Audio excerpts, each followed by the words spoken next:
Ayan na. Itsura ng lote mo. Malinis na itong unahan. Hindi ko lang matanggal itong mga puno na to na pinutol ko. Kasi dyan nakakapit yung bakod pa natin na ano. Ayan. Tingnan mo yung lote mo ngayon. Pwede ka na maglakad na dire-diretso. Ito yung gana, no. Ito, hindi ko pinutol to, isang mataas na to. Mahogan ito eh. Magandang klaseng kahoy ito.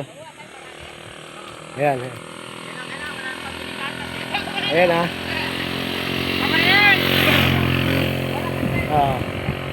Malinis na lahat yan. Ayun, pati yung gate mo. Kitang kita na. Ayan, papasok ako. Ayan. Ayan mga pinagputulan. Patutuyuin ko lang yan. Papasunugin. Ayan o. Ayan na yung gate mo. Malinis na malinis na. Ayan yung mga pinagputulan kong kahoy. Pwede pang maging panggatong yan. Ayan o. Hanggang doon sa dulo. Malinis na yan. Ayan pa rin yung patutuyuin ko. Para maisunog. Ayan o. Yung dating 4 na poste pinatayo na may-ari. Pwede natin tayuan ng kubo. O ikaw, kung ano gusto mo. Ayan yung 4 na poste na yan. May mga bakal na yan. Kompleto na yan. Ayan. Yun nasa malapit sa bakod mo sa labas. Hindi ko pinatayan yung puno. Ano kasi yan, mahogany. Maganda talaga yan. Ayan, kung gaano nakalinis. Diba?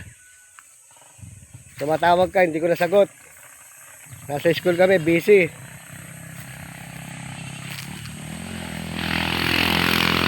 May medal yung panganay. Yung pangalawa, 3 medal. Kaya nandun kami, busy kami sa school.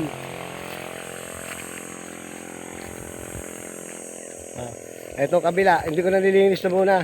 At may hangganan yung to ng kapitbahay mo. Ayan hangganan yan. Pero ito yung sa'yo. Ayan, hanggang doon. May susunugin pa ako doon. Hanggang sa baba na yan.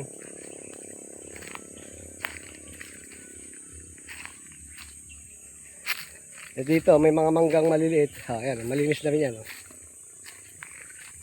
Ito, tatanggalin ko pa to. Ayan, saka isa na yun. Tatanggalin ko pa yan para lumitaw na lahat. Ito, hindi ko pwede tanggalin ito. Magagamit na kahoy yan. Jumili na yan. Ito yung ito yung bumuwal na poste. Malinis na rin yan. Ayun, hindi ko kinuha yung mga yun. Mga mangga yun eh. Palakihin natin, sayang. Hanggang doon sa babayan malinis na yan. Ito yung malalaking puno. Pagka paggawa ka ng mga kulungan ng manok, ayan, pwede yan. Malinis na yan. Lupa na lahat yan. Ay. Tulog pa inumin ko. Sige, papadala ko sa ito.